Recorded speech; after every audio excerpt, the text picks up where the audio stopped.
The NFL Combine is in full swing, and the Minnesota Fighting Vikings are reportedly interviewing and getting a couple of prospects done. Now, there have been 4 so far that have been reported, and, well, sometimes the source is the player, and it's like, reveal your sources.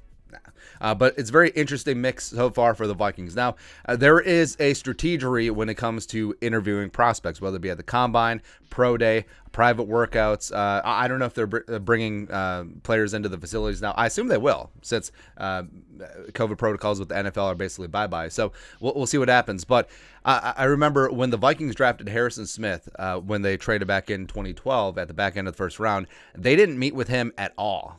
At all. So they showed nearly zero interest in him when obviously Harry the Hitman was the guy. So take everything with a grain of salt. Sometimes it is what it is, and the team is actually interested in a player. Sometimes it's a feint. Sometimes it's this. Sometimes it's that. So super interesting this time of year. I love it. So 2 quarterbacks, a wide receiver, as well as a offensive lineman. And so the Vikings, they interviewed Malik Willis, who we just did a video on, the Pride of Liberty. He is raw. He is developmental in a kind of a meh quarterback class. I think that he is quarterback 1. I think that the Vikings, if he's there at 12, they should certainly give cause for pause. 6'1", 205, redshirt senior, formerly of Auburn, put up some great numbers this season as the Liberty Flames quarterback. Did throw 12 interceptions, does have a little bit of gunslinger in him, does struggle with accuracy at times. I think that his mechanics do need some work, but the arm is live. He's got great mobility. I think that the Russell Wilson comps are certainly there. He's loquacious. He's a leader. I do like that aspect about him. So we'll see.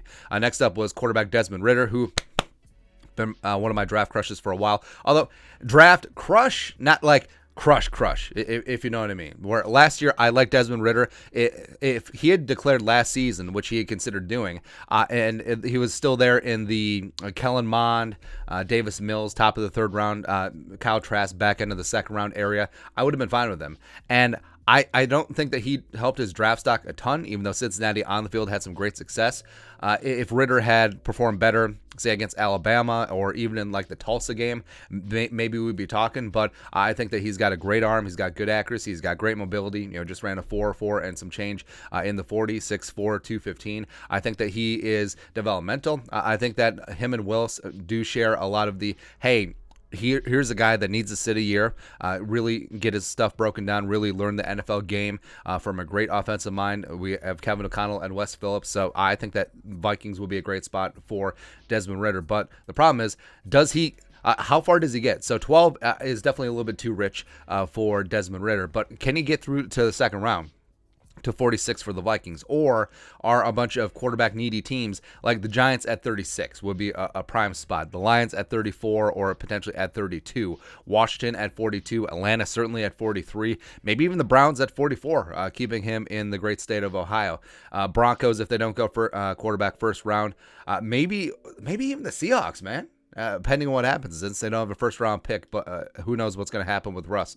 But Desmond Ritter is certainly interesting. And then wide receiver Treylon Burks, who, for me, he was wide receiver 1 coming in, and I understand like all the wide receivers basically blew the doors off the roof in terms of testing, especially in the 40.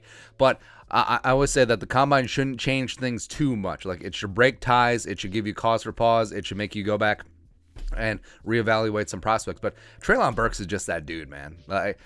You knew that he wasn't going to have a blazing 40, which, yes, but physically tough. Would like to see a little bit better in the vertical, but what can you do there? But 66 catches, 1,004 yards, 14 touchdowns. Now, I know that right away he's going to get he's Laquan Treadwell vibe now.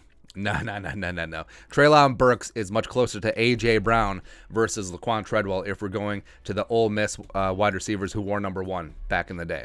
So I do like me some Treylon Burks. Problem is, 12 is an awkward spot for Burks because I think it's a little bit too early. I think his prime spot is going to be late teens, early 20s. So we'll see. And then also you have guard Cole Strange, who, yes, he can play guard, coming out of Chattanooga. Did some great things at the Senior Bowl. 6'6", 301. Offensive line we're going to be testing today and throughout the weekend. He is projected as a 3rd, potentially 4th round pick, but 44 career starts. He's great in zone. He's aggressive, really gets after it, and I think that he would be a great value if the Vikings can potentially land him in, say, the 3rd round. And yes, you can build an offensive line with some mid-round picks. You see that the Chiefs did it. They had Creed Humphrey in the 2nd.